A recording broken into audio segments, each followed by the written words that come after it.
अस्सलाम वालेकुम viewers. Film artist Shahbaz Akmal एक और ब्लॉग के साथ आपकी खिदमत में हाजिर है।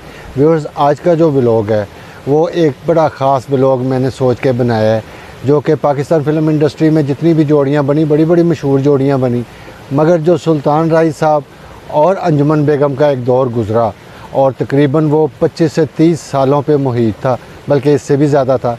और सुल्तान राय साहब को गिनीज़ बुक ऑफ वर्ल्ड में उन्होंने रिकॉर्ड भी अपना कायम किया। ये बहुत बड़ी बात थी। उन्होंने 533 फ़िल्मों के करीब काम किया पाकिस्तान में, जिस वजह से गिनीज़ बुक ऑफ वर्ल्ड में उनका नाम भी आया। और उनका जो मुकाबला किया वो अंजुमन बेगम ने किया और बड़ा प्यारा उन्होंने काम किया, बड़ा खूबसूरत, बड़ा अच्छा ड्रामा बोला और उन्होंने भी 300 से ज़्यादा फ़िल्में की। ये सारा कुछ मैं आज इकट्ठा करके तो आपकी खिदमत में पेश करूँगा। तो मैंने सोचा कि इनको एक ट्रिब्यूट पेश करना चाहिए और उनकी जो वफ़ात हुई सुल्तान राय साहब को की, वो कब हुई और कैसे हुई, वो भी मैं ज़िक्र करूँगा। और अंजुमन बेगम की कितनी शादियाँ हुई, कितने बच्चे हैं, वो भी सारा कुछ बयान करूँगा।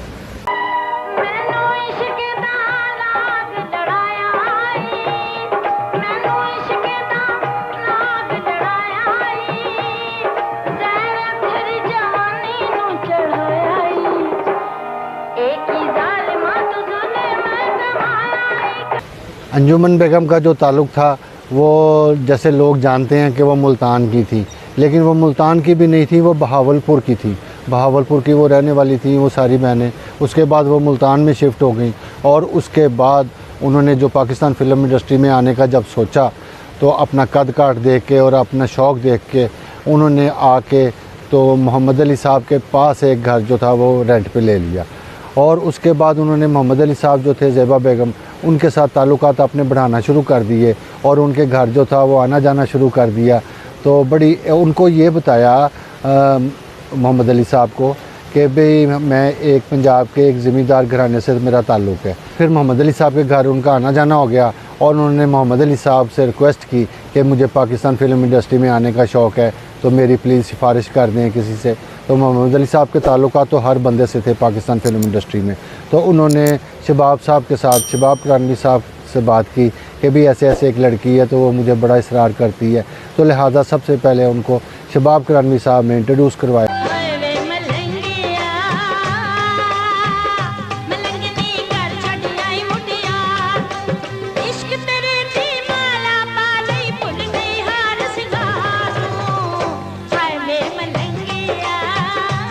और उसके बाद फिर फ़िल्में बनती गईं और फिर आपके सामने ही था कि वो उनकी हिस्ट्री में कितना उन्होंने काम किया।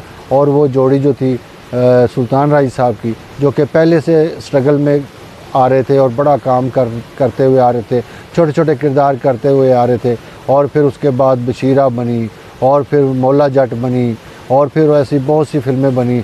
और जो इनका जो पेयर था आपस में, वो आसिया बेगम के बाद अंजुमन बेगम ने वो सीट ले ली। जब आसिया बेगम चली गई तो अंजुमन बेगम आ गई और फिर ये इनका एक बड़ा तवील तरीन दौर चला। और मेरा ख्याल है कि पाकिस्तान हिस्ट्री में इतने जो लंबे पीरियड में किसी ने भी पाकिस्तान फ़िल्म इंडस्ट्री पे राज नहीं किया।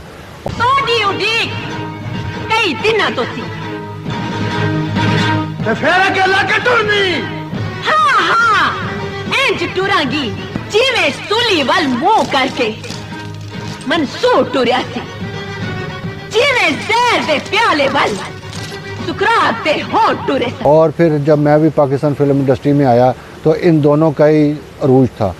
और उनकी जो नाकामी क्यों नहीं हुई इन दोनों की, वो इसलिए कि जो अंजुमन बेगम थी वो तो सुल्तान राय साहब के साथ पेयर में थी, वो तो बेहतरीन काम कर रही थी। लेकिन सुल्तान राय साहब को एक दफ़ा जब झटका लगा, वो झटका ये लगा कि कोई ना कोई ऐसा हीरो आ जाता था। मिसाल के तौर पर अयाज साहब आ गए तो इश्क नचावे गली गली फ़िल्म सुपर हिट हो गई और सारे लोगों ने सोचना शुरू कर दिया, इंडस्ट्री वालों ने, कि भी नए लड़के लड़कियां लेने चाहिए हमें। इनके इतनी फ़िल्में होती थी राय साहब की कि एक जुमे को 3-3 फ़िल्में, 4-4 फ़िल्में लगती थी। तो अगर 2 जुमे अगर उनकी फ़िल्म नहीं चली तो तीसरे जुमे जो फ़िल्म लगती थी वो चल जाती थी। उनका फिर वही अरूज का ज़माना शुरू हो जाता था। फिर एक मिसाल है, अगर मैं आ गया हूँ इंडस्ट्री में तो लोगों ने उनका काम रोक दिया है और मेरी फ़िल्में शुरू हो गई हैं, 30-40 फ़िल्में मेरी शुरू हो गई। तो उसके बाद फिर एक रुकावट आई, लेकिन उनकी माशाल्लाह इतनी फ़िल्में थी, वो फिर कोई ना कोई उनकी फ़िल्म आके लग जाती थी। जैसे मेरी फ़िल्म शिकरा लगी और सुपर हिट हो गई, और उनके साथ मेरे उसी फ़िल्म के सामने किस्मत फ़िल्म आ गई, वो भी सुपर हिट हो गई। उस वक़्त फ़िल्मों का दौर था, लोग फ़िल्में देखते थे, घरों से निकलते थे, तो अक्सर फ़िल्में सुपर हिट हो जाती थी। उसके बाद और भी ऐसे कई लोग आए, शान भाई आए, उसके बाद फिर राय साहब ऊपर चले गए। ये उतार चढ़ाव जो था वो उनकी ज़िंदगी में चलता रहा, लेकिन जब सबसे ज़्यादा जो लॉन्ग लाइफ गुजारी वो इन जोड़ी ने गुजारी, अंजुमन बेगम ने और सुल्तान राय साहब ने, और बड़ी बड़ी मशहूर फिल्में देते।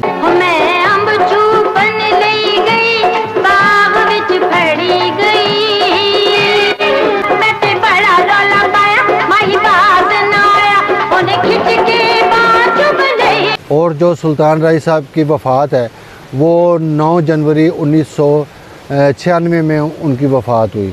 और वो कुछ छोटा सा वाक़या मैं आपको क्लियर कर देता हूँ। वो क्या वाक़या था कि उनका जो एक कदीमी ड्राइवर था जो उनके साथ सारी ज़िंदगी चलता रहा, उनका दोस्त भी था, उनका ड्राइवर भी था, और वो ड्राइव कर रहा था, और उन्होंने जो गुजरात में वो जो मियाँ साहब का होटल है वहाँ से उन्होंने, वो बड़ी मशहूर है दाल उनकी और चीज़ें बड़ी मशहूर हैं, वहाँ से उन्होंने कोई खाना वगैरह खाया। राय साहब ने, रात का टाइम था, तो पिंडी से इस्लामाबाद से वो आ रहे थे, और उन्होंने उसके बाद अपने ड्राइवर को कहा कि मुझे पान भी ले लो। पान वो खाते थे, और पान को वो चूसनी बोलते थे, चूसनी। उन्होंने कहा भी चूसनी तैयार कर लो, 2-3 ले लो इधर से। उन्होंने वो चूसनियाँ बना ली, और खैर वो चूसनी उन्होंने मुंह में ली और गाड़ी चल पड़ी। और एक जगह पे जाके वो ड्राइवर कहता है कि गाड़ी कुछ ख़राब हो गई, मैंने एक साइड पे लगा दी जंगल में। तो मेन रोड था, लेकिन उस वक्त रश भी कम था। तो वो कहते हैं कुछ गुंडे आ गए, तो गुंडे आके उन्होंने तो राय साहब को मार दिया। मैं डर के तो नीचे घुस गया गाड़ी के। कभी वो कहता है मैं जंगल में चला गया, भाग गया। तो उनके मुतज़ाद जो थे वो बयान थे कि उस ड्राइवर के, एक बयान नहीं था। तो बहरहाल हम ये सोचते हैं कि वो तो एक सोचा समझा मंसूबा ही हमें लगता है कि एक 57 साल का एक आदमी हो और जिसमें इतनी फुर्ती हो। आप उनको फ़िल्मों में देखते थे राय साहब को, कैसी उनकी स्पीड थी और क्या वो उनका एक्शन था। और मेरे वालिद साहब ने उनको कहा था कि एक टाइम आएगा कि तुम अपनी फुर्ती की वजह से हीरो बनोगे। तो माशाल्लाह उनमें वो फुर्ती थी और आखिरी दम तक उनमें वो फुर्ती रही। तो एक बंदा बेशक सो रहा है, जो उनका वकूआ बना के वो जो फायर किया उनके मुंह के अंदर किया उन्होंने, राय साहब के मुंह के अंदर।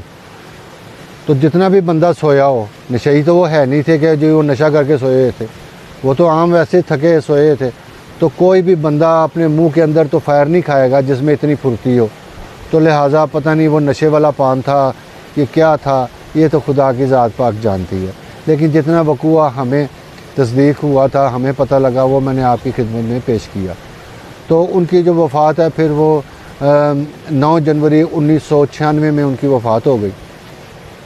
उसके बाद फिर जो इनकी जोड़ी थी अंजुमन बेगम के साथ, तो वो भी बेचारी उन दिल बर्दाश्ता हो गई।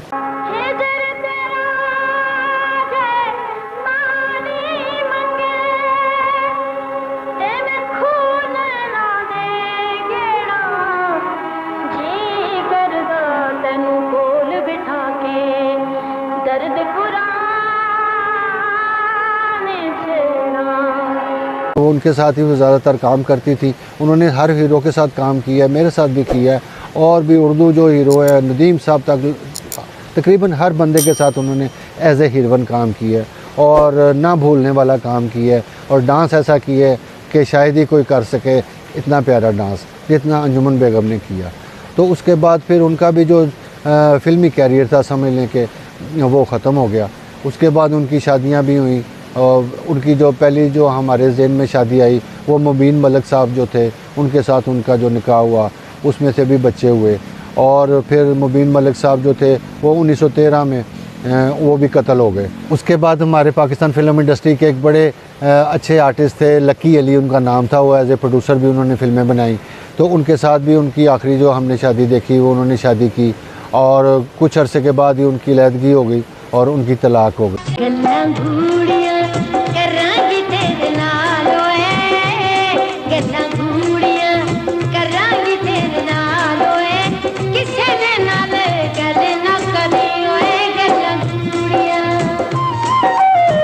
अगर बच्चों का जिक्र किया जाए अंजुमन बेगम के तो ज़ीशान साहब एक उनके बेटे हैं और अदनान साहब एक उनके बेटे हैं। और पीछे अदनान साहब की शादी हुई, उसमें भी उन्होंने अंजुमन बेगम ने बड़ा अच्छा डांस किया और हमने ये देखा कि वो अपनी बेटी के साथ बैठे हैं या और हीरोइनों के साथ भी बैठे हैं। ईमान उनकी बेटी हैं तो उनके साथ भी बैठी हैं और अपनी जो नूह है जिसको हम बोलते हैं कि अपने बेटे की जो बीवी हैं उनके साथ भी वो बैठी हैं। हालांकि वो यंग हैं लेकिन अंजुमन बेगम का अपनी एक पर्सनैलिटी है और आज भी माशाल्लाह से वो बड़ी अच्छी साफ़ सुथरी और बड़ी हैंडसम दिखाई देती हैं और बड़ी खूबसूरत दिखाई देती हैं। तो ये बड़ी बात होती है कि उन्होंने अपने आप को मेंटेन करके रखा हुआ है और माशाल्लाह से उनकी बहुत सी कोठियाँ भी हैं, गाड़ियाँ भी हैं और बड़ी बेहतरीन वो अपनी लाइफ गुजार रही हैं।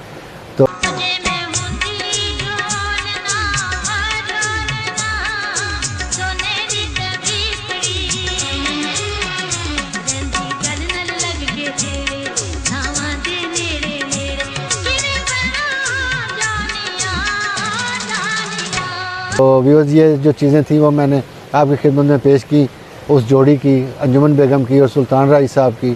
और हमारी दुआ है कि सुल्तान राय साहब को खुदा की ज़ात पाक साथ साथ जन्नत अता फरमाए और उनके जो गुनाह हैं वो माफ़ फरमाए। अच्छे इंसान थे, बड़े नेक थे और बड़ी मस्जिदें उन्होंने बनाई और बड़े लोगों की इमदाद भी की। तो इसके साथ ही व्यूअर्स मैं आपसे इजाज़त चाहता हूँ। नेक्स्ट व्लॉग में जल्द मुलाकात हो जाएगी, तब तक के लिए अल्लाह हाफ़िज़।